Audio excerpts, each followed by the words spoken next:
Voy a pedir que Santi, si puedes orar para encomendar este tiempo.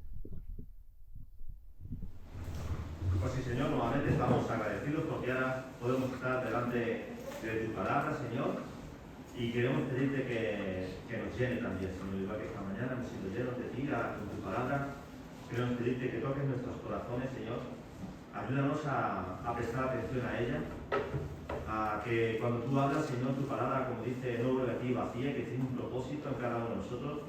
Seguramente que yo tengo una necesidad, mi hermano tiene otra, Señor, y tú vas a proveer para aquello, para nuestra necesidad, Señor, y lo vas a suplir. Ayúdanos, Señor, a no quedar indiferentes y que tu palabra nos moldee, Señor, nuestro estilo de vida, Señor, para que realmente podamos ser, como dice el propósito que tienes tú en nosotros, más semejantes a ti. Gracias a Michel, Señor, por su dedicación también y por el esfuerzo que seguramente ha tenido que hacer en estos días, el poder tu palabra, el traer tu palabra, Señor, hacia nosotros. Ayúdanos a entenderla. En Cristo Jesús. Amén. Amén. Bien, como sabéis, aunque hubo muchas personas que no estuvimos, yo incluido el domingo pasado, nos encontramos terminando la epístola de Primera de Juan. Estamos en el Ecuador del capítulo 5, pero voy a intentar hacer un breve resumen de todo lo que hemos visto hasta ahora, ¿vale? Un breve resumen. No es porque me toque hoy 2, 3 versículos, porque los versículos tienen chicha, pero quería hacer este parón porque es necesario. Y aprovecho para animar a que escuchemos los audios que Dani graba todas las semanas. Son de mucha bendición y en este caso ha sido de mucha utilidad. Sin el audio no hubiese podido seguir el hilo de la predicación de la semana pasada que tuvo David. Así que aprovechemos el medio que el Señor nos da. Como decía, nos encontramos en el Ecuador del capítulo 5 de la primera epístola de Juan. Estamos terminando ya esta epístola y quería que hiciéramos un breve repaso en todo lo que hemos podido ir viendo y aprendiendo en ella. Actualmente, y la semana pasada lo dejamos en la persona de Jesús, ¿vale? Y vamos a continuar en el día de hoy. He titulado, de hecho, la predicación de esta manera. Creo que todos los que estamos aquí tenemos algo en común y es que, o casi todos, que creemos en Jesús, pero no sé si te has parado a pensar en algún momento, esta mañana de hecho lo hemos hecho, en quién es Jesús y quién es ese Jesús en el que creemos. Eso es lo que vamos a desarrollar en esta mañana. Pero en la la primera epístola de Juan hemos visto la semana pasada, por ejemplo, que sin Jesucristo no hay nada de nuestra fe que se pueda sostener. Hemos visto también durante toda la carta de Juan cómo se nos ha ido enseñando quién es precisamente Jesús. Hemos aprendido, hemos estudiado y profundizado en Jesús como aquel que es completamente hombre, Jesús como aquel que es completamente Dios al mismo tiempo. Estudiamos la semana pasada a Jesús el Cristo, Jesús el ungido, Jesús el Mesías. Estudiamos también a el Padre, el Verbo y el Espíritu Santo. Estos tres, uno son, decía David la semana pasada. Hemos visto a Jesús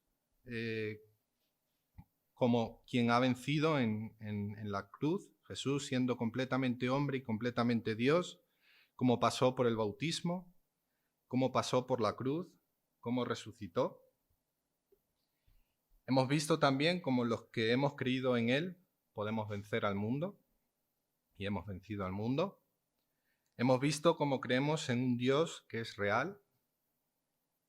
Hemos creído en un Dios que es una realidad testificada con testigos supremos. Se desarrolló la semana pasada. Hemos visto cómo el propio Dios da testimonio acerca de su Hijo Jesucristo. Durante la primera carta de Juan hemos visto ciertas evidencias también. Hemos desarrollado en los primeros capítulos de Primera de Juan la evidencia del amor. Vimos cómo ese amor que es real de Dios hacia nosotros, nos obliga a nosotros a amar a los demás. Hemos profundizado también en cuanto a la obediencia, a la necesidad de obedecer, de guardar los mandamientos de Dios, y cómo nos dice su palabra que sus mandamientos no nos son ni gravosos, su voluntad es buena, agradable y perfecta. Hemos analizado en los 2 primeros capítulos y hemos estado estudiando acerca de la luz de Dios. En el 3 y en el 4 hemos estado profundizando en el amor de Dios. Y en este capítulo 5 empezamos a experimentar lo que yo he titulado la vida de Dios. Y es que la propia palabra de Dios nos dice que todo aquel que cree no se pierde, mas tiene vida eterna. Cada uno de nosotros, cada uno de los que estamos aquí en esta mañana, creo que si hacemos el esfuerzo podemos identificar un momento en nuestra vida en el que el Señor llamó a nuestra vida, a nuestra puerta, interrumpió esa agenda, por llamarlo de alguna forma, egoísta, que conformaba nuestra vida, interrumpió aquella forma de vivir que teníamos, que se basaba en vivir para nosotros mismos, y nos dio una nueva agenda, un nuevo camino, un nuevo corazón. Y es por ello que dice la Biblia, y es un versículo que conocéis todos, y si alguno está en Cristo, nueva criatura es, las cosas viejas pasaron y todas son hechas nuevas. Por esto precisamente también dice Juan en 1 de Juan 2:15, si alguien puede buscarlo, por favor. Sabéis al mundo y las cosas que están en el mundo. Si alguno ama al mundo, el amor del Padre no está en él. Justo con esto me quedaba. Si alguno ama al mundo, el amor del Padre no está en él. La voluntad de Dios para nuestras vidas, hemos estado analizando en 1 de Juan, es que creamos en el Hijo, que creamos en que Él lo ha enviado. Hemos visto en esta carta también, y ya lo he dicho anteriormente, que creyendo en el Hijo vencemos al mundo y por lo tanto ya el mundo no nos domina, no nos manda. Ya no somos esclavos del sistema de valores de este siglo. También analizamos, la semana anterior, ¿no? La anterior, cuál es nuestra victoria. Y nuestra victoria es nuestra fe. Veíamos en 1 de Juan 5, versículos del 4 al 5. Dice, porque todo lo que es nacido de Dios vence al mundo, y esta es la victoria que ha vencido al mundo, nuestra fe. ¿Quién es el que vence el mundo? Sino el que cree que Jesús es el Hijo de Dios. Así comenzaba David la predicación la semana pasada. Y es que aquí está la clave precisamente de todo lo que estamos estudiando. Si la victoria frente al mundo está en nuestra fe, y si el fundamento de nuestra fe es Cristo, desde la semana pasada estamos intentando responder a una pregunta. ¿Quién es Jesús? Hemos visto también a lo largo de toda la epístola que hay personas que piensan en la identidad de Jesús conforme a su conveniencia.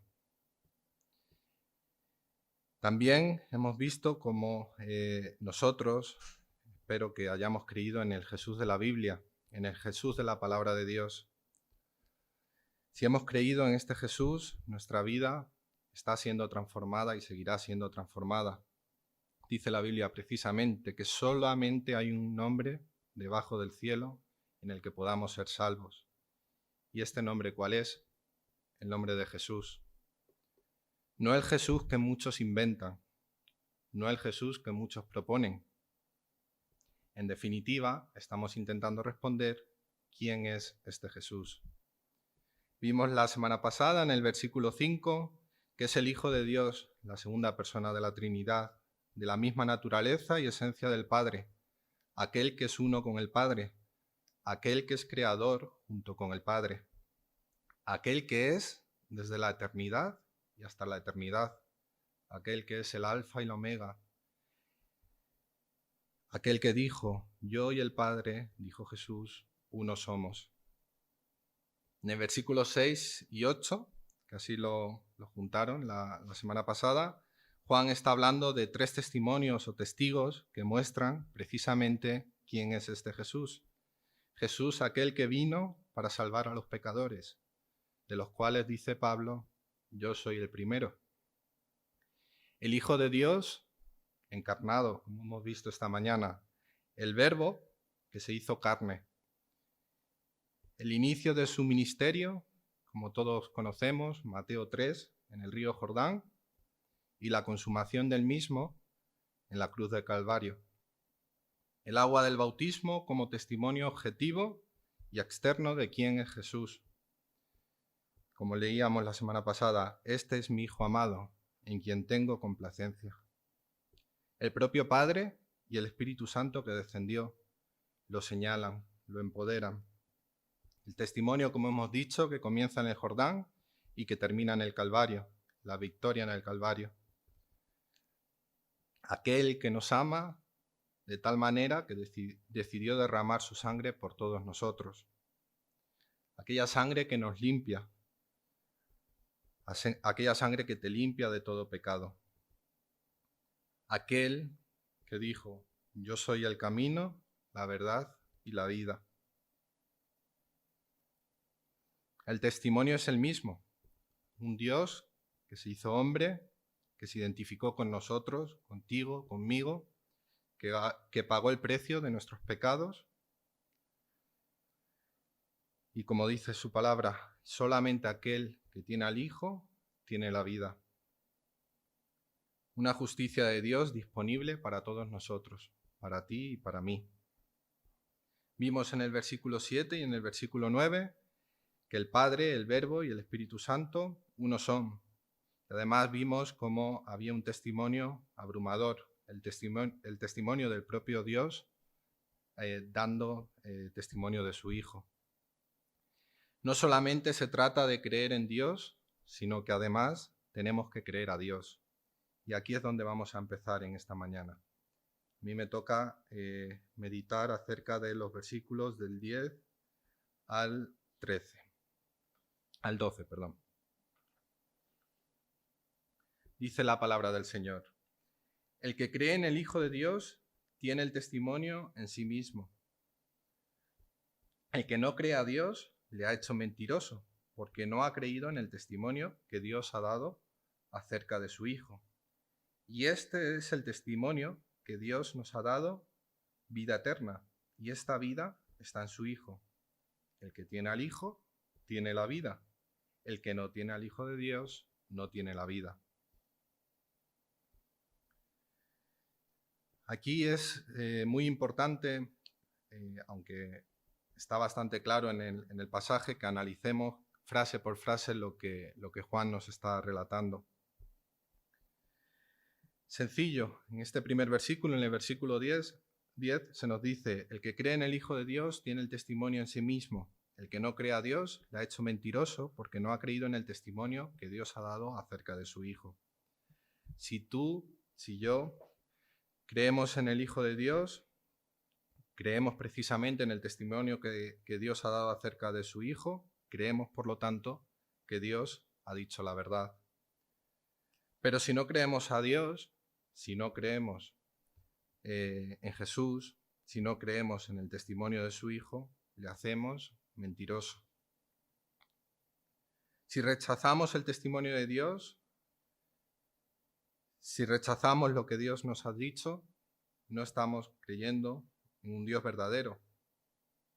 Estamos haciéndole mentiroso cuando Él está testificando de su Hijo.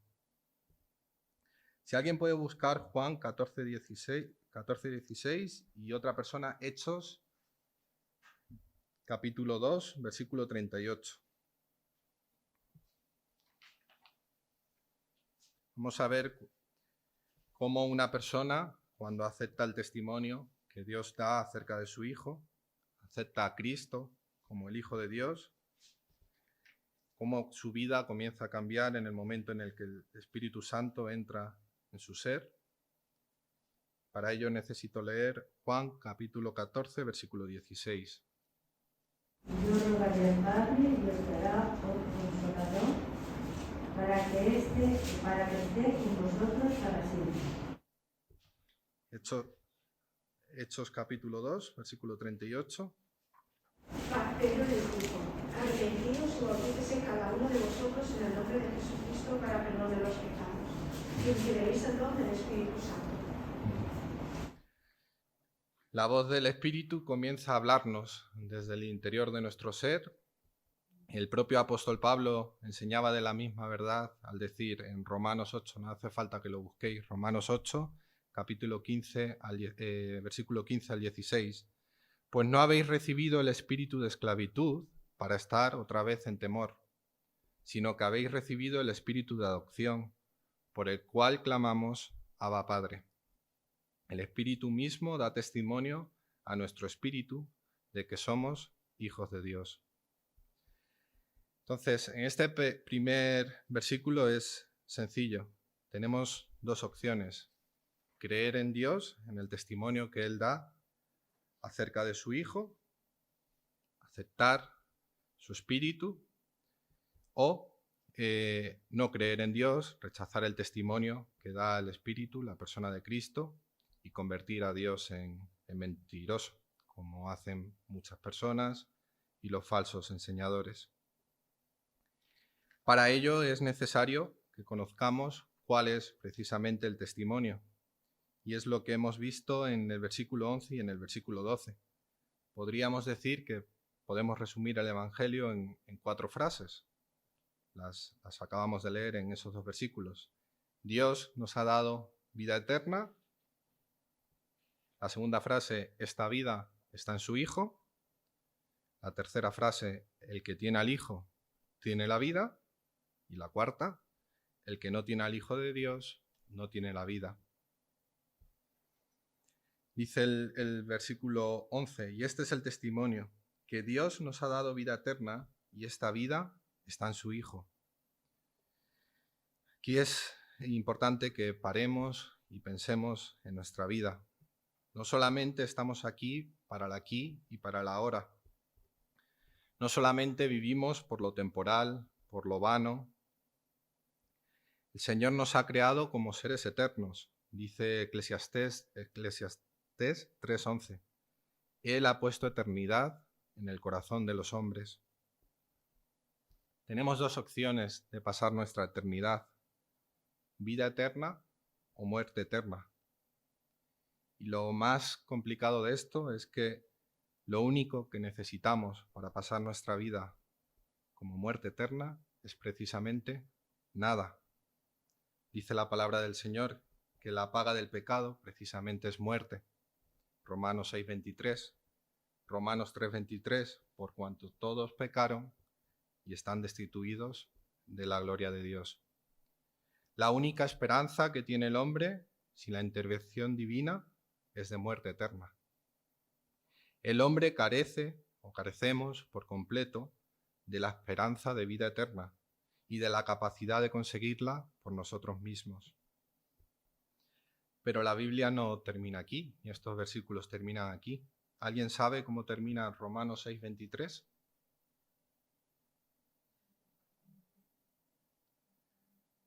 Os digo el inicio. Pero la dádiva de Dios es vida eterna en Cristo Jesús, Señor nuestro. A pesar de que es un regalo de Dios, hay una condición que el hombre debe cumplir para disfrutarla.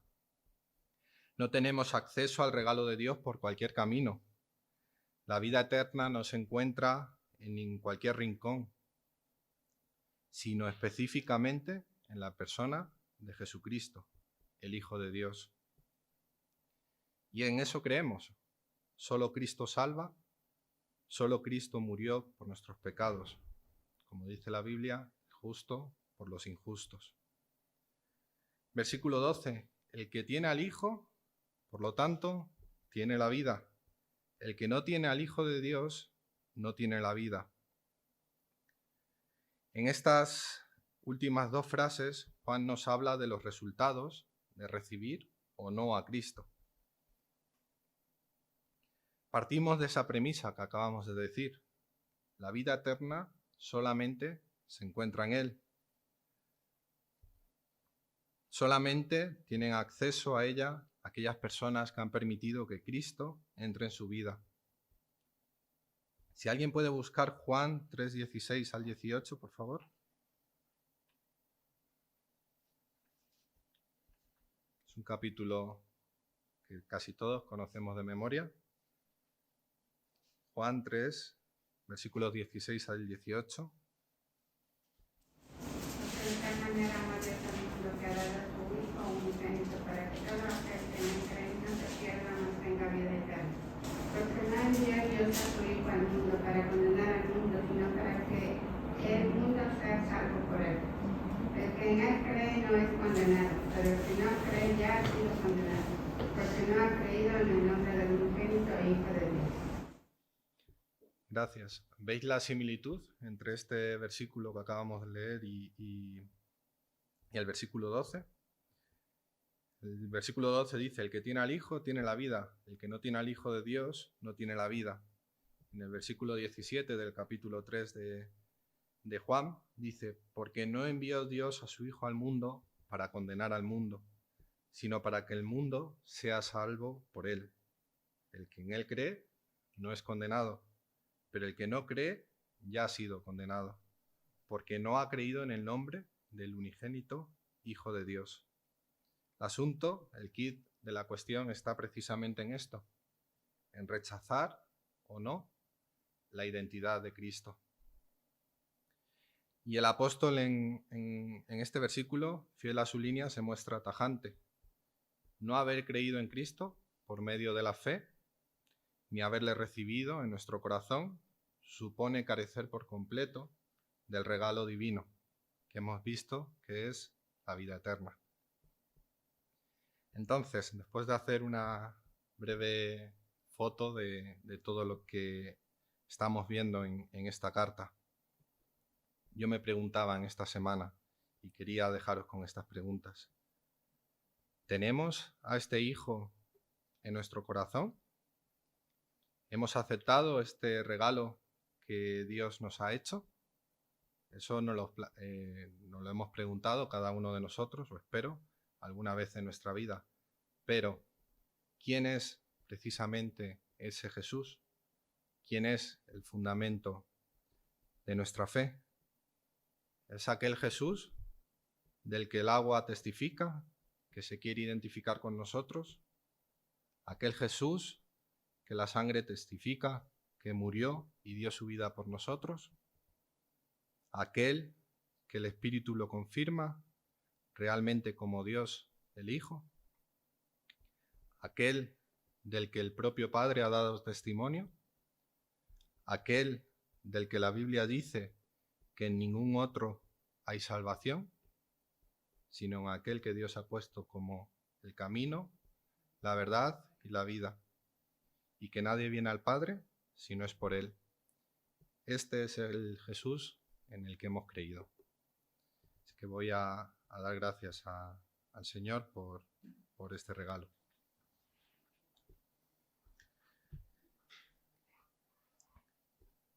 Sí, Señor, queremos darte las gracias por este maravilloso regalo que tú nos has dado a cada uno de nosotros, Señor. La oportunidad de creer en tu Hijo, Señor, en esa obra perfecta que Él realizó, Señor, desde el bautismo hasta la muerte en la cruz del Calvario, Señor, por amor hacia nosotros.